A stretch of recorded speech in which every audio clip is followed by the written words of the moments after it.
নতুন করে সরকার গঠন করলেন, সরকারের উপদেষ্টা হইলেন। কি ছাত্র ভাইরা প্রবাসীদের তো মনে রাখছেন, যখন বিপদে ছিলেন, বাংলাদেশে নেটওয়ার্ক বন্ধ ছিল, তখন প্রবাসীরা আপনাদের পাশে শক্তভাবে দাঁড়িয়েছিল আর বলেছিল রেমিটেন্স বাংলাদেশে পাঠাবে না যতক্ষণ পর্যন্ত একটা ছাত্র ও সাধারণ জনগণের বিরুদ্ধে হামলা মামলা থাকবে এবং এই খুনের বিচার না হবে। আজকে আপনারা ক্ষমতায় গিয়েছেন, যারা ছাত্র তারা একটা বারের জন্য প্রবাসীদের কথা বলেন নাই। প্রবাসীরা আক্ষেপ করছে আপনাদের কথা বলেও।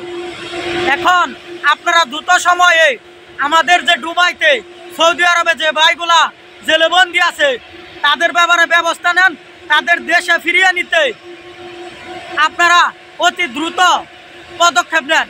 এতটুকুই বলবো, প্রবাসীদেরকে বললেন না, ঠিক আছে? এই দেশ গড়ার লক্ষ্যে, দেশকে টিকিয়ে রাখার লক্ষ্যে তাদের যে ভূমিকাটা, আপনারা যখন বিপদে ছিলেন, যারা টকশো করেছে, যারা টিকটকে, ফেসবুকে, ইউটিউবের মাধ্যমে প্রবাসীরাও প্রতিবাদ জানিয়েছে, সেটা জানে যারা বাইরে আছে। আপনাদের বিপদের সময় তারা শক্তভাবে দাঁড়িয়েছিল, তার প্রমাণ রেমিটেন্স বন্ধ ছিল। তাই প্রবাসীদের ব্যাপারে যে কথাগুলো আমাদের নুরুল হক নুরু ভাই বলেছে, তাকে ধন্যবাদ। আর যারা নতুন করে সরকার গঠন করেছেন তাদের প্রতি আহ্বান, প্রবাসীদের ব্যাপারে দ্রুততম সময়ের মধ্যে পদক্ষেপ নেন। কারণ যেখানে ৮০,০০০ টাকার ভিসা ৫ লক্ষ ৬ লক্ষ টাকা দিত, এই কারণেই কিন্তু প্রবাসীরা এই সরকারের প্রতি বিরক্ত ছিল, সর্বসাধারণও বিরক্ত ছিল।